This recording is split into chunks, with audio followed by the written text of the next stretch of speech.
making some very small adjustments, and let's see how far it'll carry you into your success. This is the Think Your Reality Podcast, episode number 51. Hang on, here we go. Your destiny is by your design. Getting what you want in your professional life is gained by following a series of steps created by your mindset. Are you ready to start the journey? This is the Think Your Reality Podcast. Here's Mike Sims. Hey, it's Mike Sims. This is the Think Your Reality Podcast. We're at episode number 51. Thank you so much again for allowing me to spend some time with you.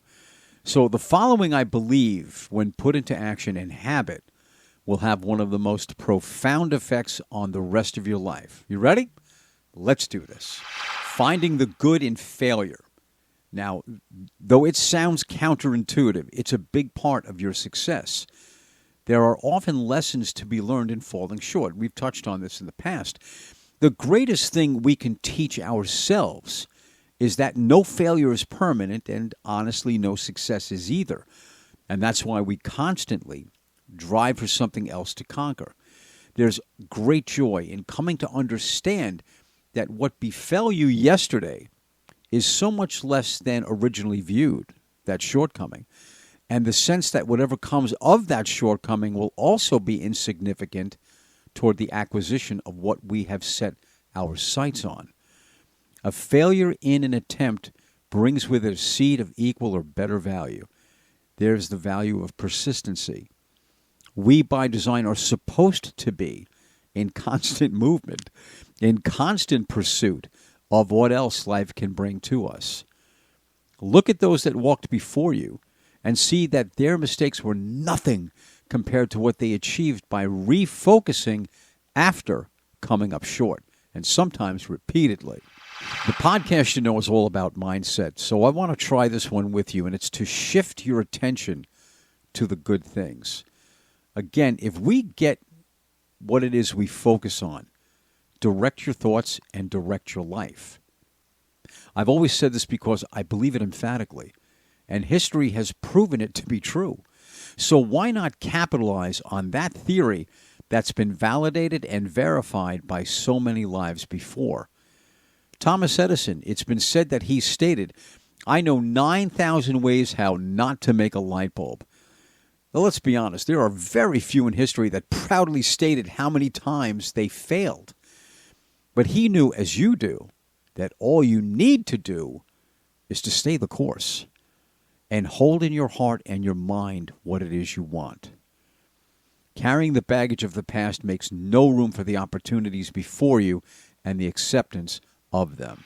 Get your pen and paper and write some gratitude notes. Yes, there is something very positive in the psychological state of mind that writing makes a very distinct mental connection.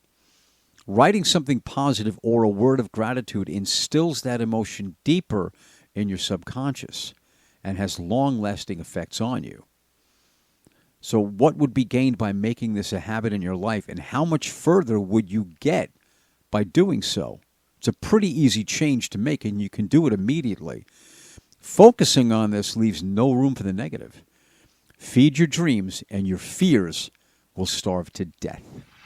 Emotionally linking feelings with situations. There is no doubt that your emotions have a very physiological effect on you. The medical profession has done extensive studies on stress. I'm sure you've seen many of them in the past. And the effect on the human immune system. People literally can worry themselves to death or great illness.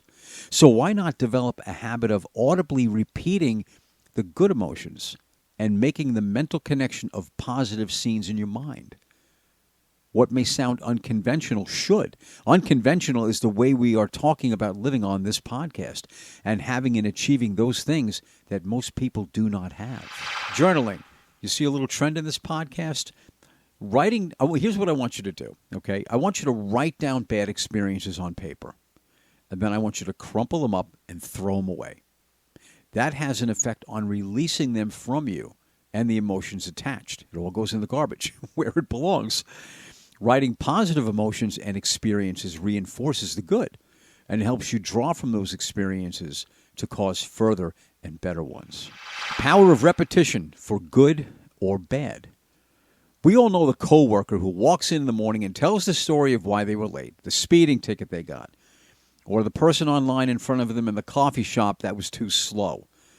So many people have the habit of repeating a sad or bad story over and over again, making more solid the negative emotions and the physiological damage that comes with it. Is it irritating? Absolutely. So is hearing the story to every subsequent person who comes in after them, only to hear it again. Don't rent that mental space in your own mind. The 180-degree theory. For you, when you have a bad situation, sit down, stop, just say, listen, it's over. Discard it and redirect. Think of something immediately that brings you happiness, or focus and take a few minutes to dwell on it. It will not allow the bad news of the morning to take up any more of your time. It's behind you. Leave it there. Failure begins when you don't start. I talk often about mistakes and how they are a part of the success. Just like in the gym, right? No pain, no gain. The person who never made a mistake simply never tried. And God forgive me for saying this, but sorry, they are the failures in life.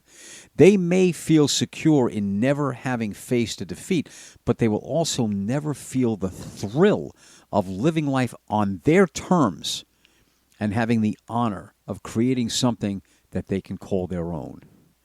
Fear of failure is an irrational fear. Maybe you've heard of it. It's called atychiphobia. I found this definition on the web.